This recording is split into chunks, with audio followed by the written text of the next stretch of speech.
What evil lurks in the hearts of men? The shadow knows.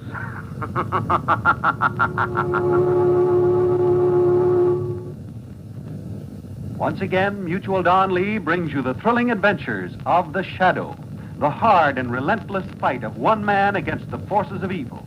These dramatizations are designed to demonstrate forcibly to old and young alike that crime does not pay. You know, friends, there is no better buy than a United States government savings bond. Consider its advantages. It is the safest investment in the world. It will never be worth less than you pay for it, and it grows in value with each year, paying you back at maturity $4 for every $3 invested. Not only that, if an emergency arises, your bond is easy to redeem. You get back what you pay for it, plus any interest that is accrued.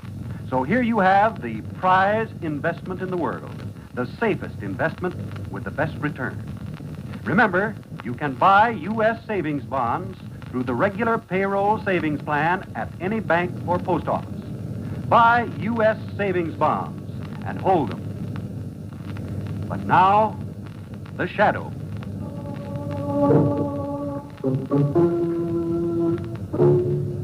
The Shadow, who aids the forces of law and order, is in reality Lamont Cranston, wealthy young man about town. Years ago in the Orient, Cranston learned a strange and mysterious secret, the hypnotic power to cloud men's minds so they cannot see him. Cranston's friend and companion, the lovely Margot Lane, is the only person who knows to whom the voice of the invisible shadow belongs. Today's drama, The Bride Wore Black.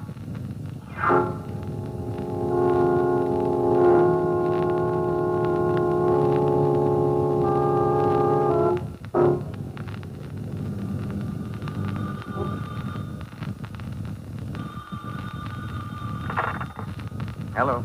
Mr. Lamont Cranston? Mr. Cranston speaking. Mr. Cranston, I have a long-distance call for you. Go ahead, please. Hello, Lamont. This is Phillips. Do you remember me? Phillips. Yes, of course. This is a surprise. Lamont, I'm at my family home. You've got to save me. I'm losing my mind. Wait a minute, old man. Calm down. What is it? I know about your work, Lamont. People use caves. There's something horrible happening here. You've got to get me out of here. Hurry before it's too late. Where is your home, Phillips? Well, it's... Phillips, can you hear me? No. Not that again. Keep away from me. Phillips, answer me. Hello. I can't stand anymore. Keep away from me. Lamont, come quickly. Get me out of here!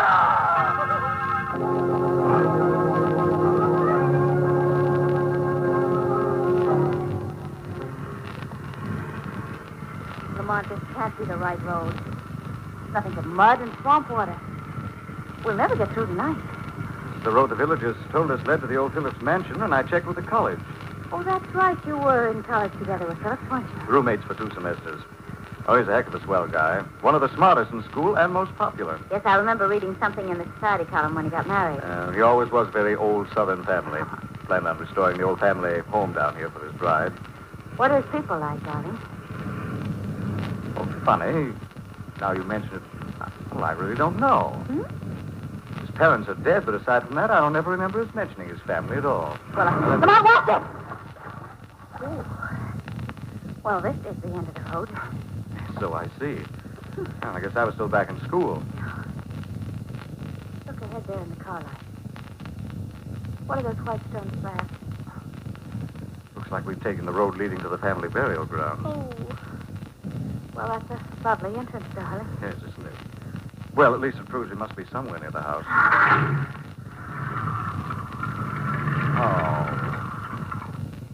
Oh, it's no use, darling. We're hopelessly stuck. You mean we have to wade through that stuff? There's no other way.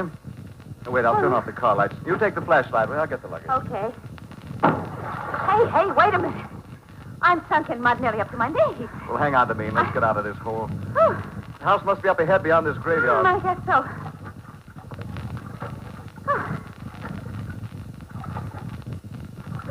Lamont. Lamont, there's something alive squirming down here. Swamp rat. Oh. That kicked it. It's swimming away. Ooh. All right, come on. Sorry, I'm sorry. Walking over these graves. Hold the flashlight steady. Yeah, but... What's that? I don't know. Raise the flashlight. Lamont, it's a huge man. And he's wading toward us. There's blood on his face and body. Go. Run away quick. What's the matter with him? Go. Go, the swamp devil will get you. Lamont! Lamont, he's Are you all right? Yes. Yes, I'm all right. Look, darling, he's fallen. Face down in the swamp. Oh, Lamont is so horrible. His body's all cut and bleeding. He's dead, darling. Look, the water's alive with swimming little animals. Rats. Swamp rats. Oh, Now hurry back to the car. can't run. I'm bogged down in the mud. Grab onto me, darling. They're after us, Lamont. They're after us. Wait. Oh, look, they're swimming away. Oh, those dogs barking. That scared them away, I guess. Someone's coming. I can see a beam of a flashlight through the trees. Well, thank goodness you came. What are you doing on this property? I'm Lamont Cranston. This is Miss Lane. We're trying to reach the Phillips mansion. You seen a big man servant out here? Yes, we have. Shine your flashlight down there. Jesus. Dead. Is that why you had the dogs? You were looking for him. Poor Davis. Swamp rats got him. Your servant? The last of the Phillips old servants. Grandson of slaves. Something happened tonight. He ran away. Something happened? One is wise not to ask questions in this land of death and decay. I advise you both to leave now while you're still strong and well. Well, I'm afraid that's impossible. Our car's stuck in the mud. Are you staying at the Phillips mansion? Yes, I'm Dr. Sharp. I've been the family's physician for many, many years. I know what I'm saying. Please leave here at once. Do you have any means of getting us out, Dr. Sharp? No, I guess you'll have to stay. We'll put you up overnight. Come with me.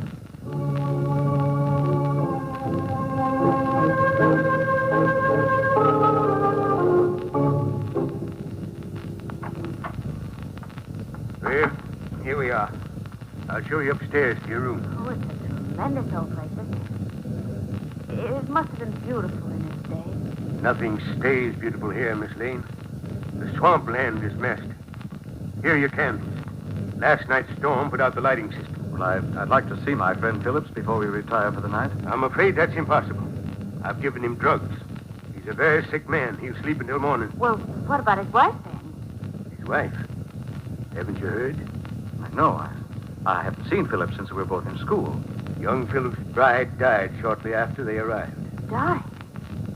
What happened to her? Nobody knows. Like every living thing here, she just wasted away. Sounds as though we're due for another electrical storm tonight. If I can use the telephone, I'll call the village and get someone to pull my car out in the morning. The phone's down the hall in that little side room. But first I'll show you to your rooms. I'd like to retire. Oh, very well. Come on, darling. As soon as you've made your call, I advise you to stay in your rooms. Things happen here at night that it's better you don't see. Come, Dr. Sharp, you don't mean ghosts. I'm a scientific man, Mr. Cranston, and I roam in these halls at night. A woman in a bridal gown and veil. Not in white, but in black. Are you saying that that's Philip's dead wife? That I don't know. She wears a heavy black veil over her face. Somebody's tricking you, Doctor. There's no one living in this mansion but Phillips and me. Now that Japheth is gone. Don't tell me you haven't tried to catch this ghost. Yes, I have. It's impossible, you see. I've come really quite close to her. But she always disappears. Here, these are your rooms. Oh, This is yours, Miss Lane. Thank you, Dr. Mr. Sharp. Cranston's is next door. thank you, Doctor. Would you like to telephone now? I'll go down with you. No, Dr. Sharp. I believe I'll wait until morning. I didn't mean to frighten you. But don't leave these rooms. Perhaps by morning, Phillips will be well enough to see you. I'm well enough now, Dr. Sharp. Phillips! Lamont, you've come. Phillips.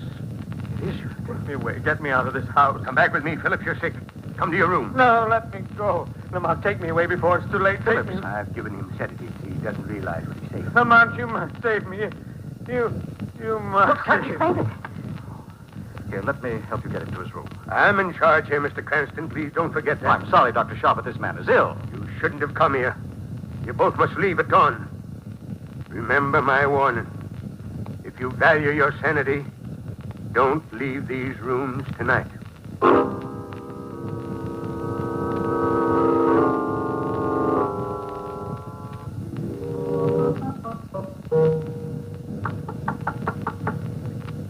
Margot.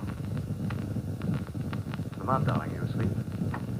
Oh, no, darling, I haven't been all right. Come on in. But where have you been? I've been frantic. I went to your room just a little while ago and you were gone. I went downstairs to the telephone after Dr. Sharp and Phillips left. You said you'd wait till morning. I wanted to throw Dr. Sharp off guard. Oh. Found something interesting, Margot. I found the telephone, all right. Torn out from the wall. But you said Phillips called you. That's why the phone went dead. You know, there is something evil in this house. Yes. I thought I heard it before when you were downstairs, but... It's in the hall. It's coming closer. Come on, please don't open that door. Come here, Margot, quickly. But... It's so dark in the hall, I can't see a thing. Oh! There, in the flash of lightning. The figure of a girl. Yes, I saw it, too. She's dressed in black. Stand back, she's passing the door. She has a black veil over her face. It is the ghost bride. Dr. Sharp was right. We'll soon find out, Margot. Come on. I want to follow her and see where she goes. I can't see her anymore. The music's faded now. There, in that lightning flash. She's at the end of the hall. Hurry, Margot, run. Yes, but where is she? I can't see her. She's disappeared. There's no one here. Lamont, what's happening to us? Is this place driving us out of our minds? No, Margot, there was a bride wearing black. Look, I have proof. What is it? Something she dropped on the floor. Look here. What? It's a bride's bouquet. Yes. Bride's bouquet, Margot. Of decayed, dead flowers.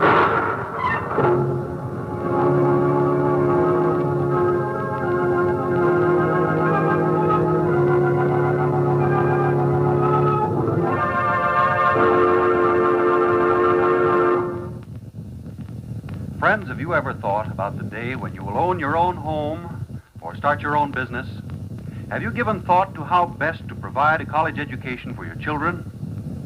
There's one easy answer. That's to buy U.S. savings bonds. These are the same bonds you bought during the war. The only difference is in their name. Instead of war bonds, the Treasury Department calls them U.S. savings bonds. They pay the same rate of interest. You receive $4 at maturity for every $3 invested today. And in case of emergency, U.S. savings bonds can be readily and easily redeemed. U.S. savings bonds, like war bonds, can be bought on the payroll savings plan or at any bank or post office. They are the same bonds you prize so much because of their high rate of return, their easy conversion to cash if needed, and their guaranteed safety. Yes, the best investment in the world today, the best investment for your own future is U.S. savings bonds. Buy them and hold them. And now, back to the shadow.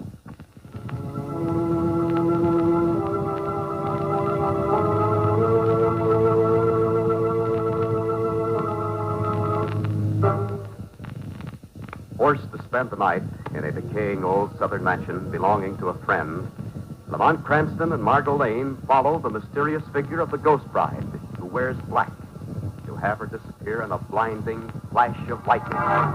Yes, Margot. A bouquet of decayed, dead flowers. It does prove this. Well, our bride is no ghost. Who could she be, Lamont? I don't know yet, darling, but I know someone who does. And I'm going to make him tell the shadow now.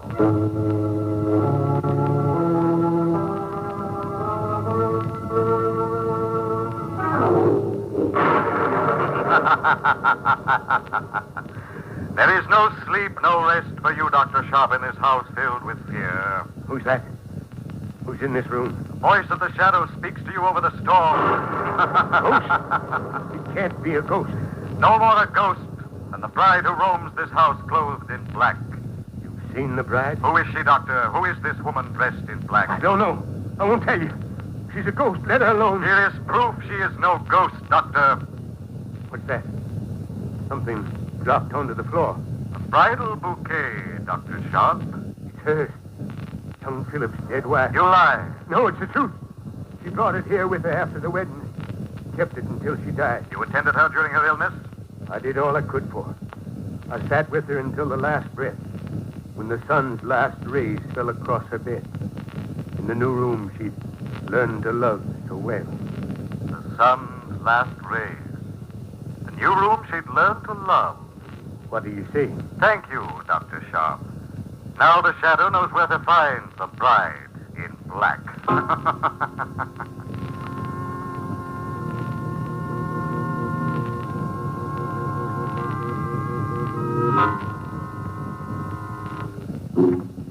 Margot, Oh, good. What did the shadow find out? the location of the room where Philip's wife died, or was supposed to have died, Dr. Sharp tell you? without meaning to. Come down the hall with me quickly. The last rays of the sun. That proves the room is in this wing facing the west. The new room she'd learned to love must be the one room I noticed they'd restored. I saw the new woodwork and windows as we came up over the hill tonight. Well, then it's down at the end of this hall here where the bride in black disappeared. Listen. Listen, look, Lamont. There's a light coming from under that door. See it there? Flickering like candlelight. Come on, darling. What's a nursery? It's newly decorated and it's shining clean. There's no one here. Well, there are children's toys all over the floor. Just look at these blocks. You put down my toy block. Lamont. That man in the doorway. You come to steal my plaything. You come to take them away. Let me have the blocks, Margot. Careful, Lamont. That man is a giant. My mother, Miss Betsy, say your bad people come to this house. Miss Betsy, your mother? Lamont, he's got a knife in his hand. Now I come to kill you. Please, let's get out of here. Now you don't go. I'll kill you with my play knife. Lamont, he's raising the knife. Put that knife down. Put it down. Get out of here, Margot. Come on. Oh, darling. Darling, what happened? He's fallen. Must have slipped somehow. Drove the knife into his own body. So big and awkward. He had the mind of a little child. He said his mother, Miss Betsy, told him we were here. Miss Betsy. Lamont, do you think this man with the knife could have killed the servant Davis? I don't know, darling. I just remembered something. Something out of the past. Wait a minute. There's a door leading from this nursery into another room. The new room. Most westerly of all. Yes, and the music is coming from in there. Let's try the door. Oh, golly, that gust of wind blew the candle out. There in the lightning. Come on, it's a coffin. The coffin with a body. And it's sitting up. What do you want in here? Hand me the candle, Margot. I have a match. Go away. I'm sleepy. Here you are. It's the bride dressed in black. She's raising the veil. Oh, Lamont, that's the face of an old, old woman. She couldn't be Philip's bride. No. Wait, I'm going to try something. Miss Betsy. Miss Betsy, is that your name? Yes, Miss Betsy, they always call me, even after I'm married. Why do you wear black and sleep in a coffin, Miss Betsy? In mourning for my husband. He killed himself. And our poor child was born. Was that horrible creature her son? Are you Miss Betsy, Philip's older sister? You wrote to him at school. I remember a letter now. I heard your name. Oh, wait. Let me sleep in my coffin here. They're all cursed. We shall die. Miss Betsy, have you ever seen this bouquet? It's mine. It's mine. She gave it to me before she died. Who did? She gave it to me. The pretty one who was married. He was going to have a baby. But she never did. She died. A baby? She never had the baby. She died first. Now we're all going to die. Who are you afraid of? Tell me, Miss Betsy. I can save your life. Yes. Yes, I'll tell you. But who? Miss Betsy, tell. He is a mad, fiendish devil. Much madder than I. I'll tell you his name. Come on, I've gone blind. There's something wrong with my eyes. That bolt of lightning struck the coffin. Take it easy. Take your hands from your eyes. Oh, Feel. I guess so. It's better now. No, Margot, keep away from that coffin. Come on. Oh, Miss Betsy. I didn't want you to see. Look. Look on the floor beside the coffin. That's the harmonica. Yes, I believe it is, Margaret. Let me see. Darling, look at this. For goodness sake, there's a wire attached to the coffin. It's leading out to that window over there. Yes. Leads up the side of the house. That bolt of lightning was no accident. You mean this woman was murdered? By a wire from a lightning rod grounded on this metal coffin here. There's a killer in this house, Margot, trying to wipe out this whole tragic family. And you think that your friend Phillips might be next? Yes. Come quickly, Margot. He's the only member of this family who's still alive. This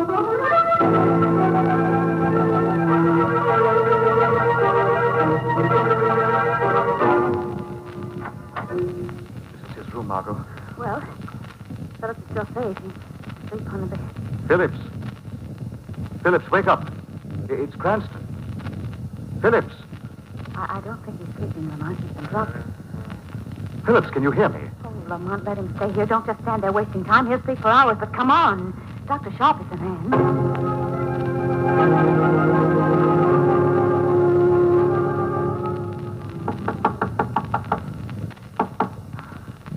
There's no answer.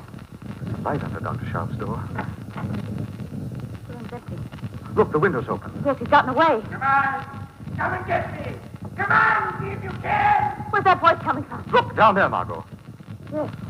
Yes, there's a man running towards the swamp. It's Dr. Sharp, Lamont, and he's escaped. Come on, we've got to stop him. Oh, we'll never find him in that horrible swamp. I know a way. What are you doing? Taking Dr. Sharp's coat. We'll let the dogs lead us to him. They'll follow his scent. Sorry,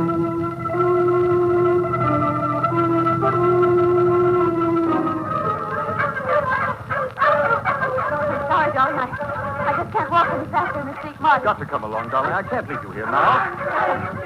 Bring the door! There he is, just ahead. I saw him running just then.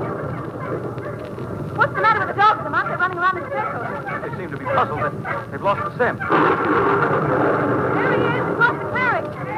I'm waiting! Come across and get me! Come on, Lamont, hurry. Wait, don't cross that muddy patch. Walk around. Lamont! Lamont, this is quicksand. I'm sinking in. Too late, darling. Pulling me down, too. I'll fix you! Fix both of you! Lamont, where are you? I'm sinking. I'll kill you too as I kill that man's family in that house!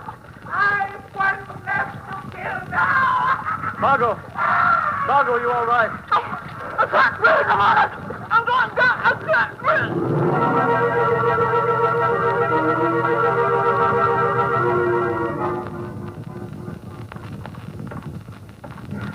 One more to kill, then all will be gone.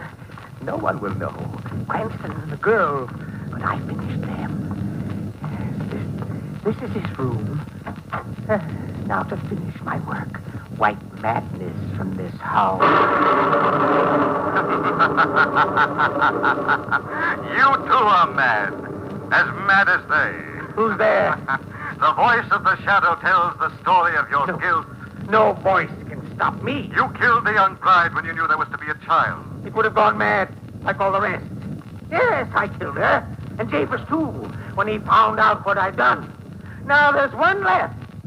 I kill him tonight. Your killings are over. Oh, no, you can't stop me. I'm too clever for that. I'll run away now, and I'll be back. Keep away from that window. Let go of me. You can't escape the shadow. Shadow can use brute force against madness, as well as great skill.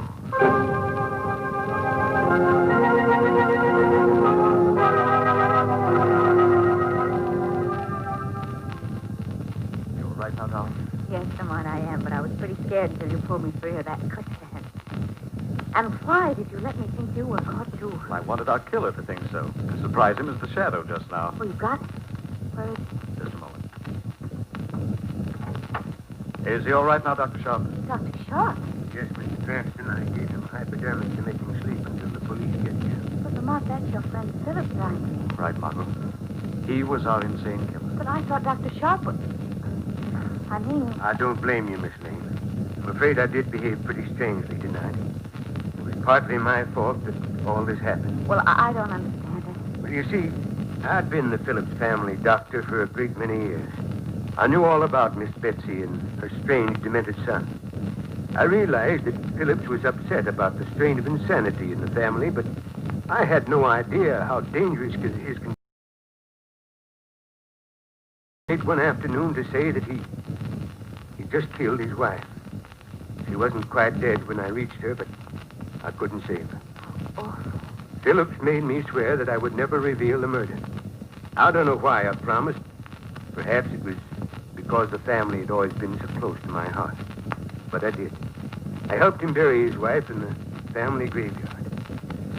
I was afraid to return to my regular practice after that, so I just lived on here and tried to protect them all from the rest of the world. I kept Phillips drugged as much as possible.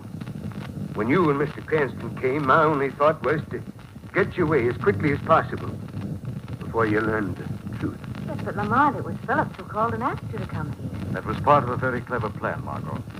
Phillips was becoming more and more afraid of Dr. Sharp, afraid that he would someday tell the truth. So he decided to kill the rest of his family and plant the evidence to make it look as though Dr. Sharp was the murderer.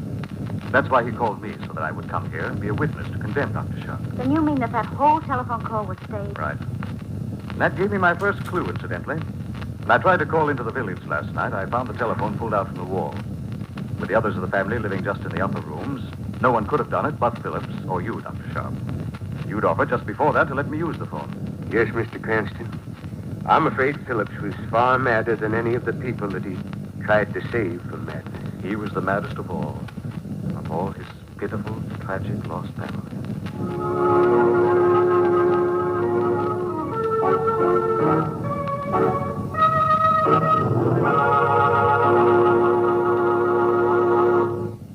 Millions of people are still buying bonds.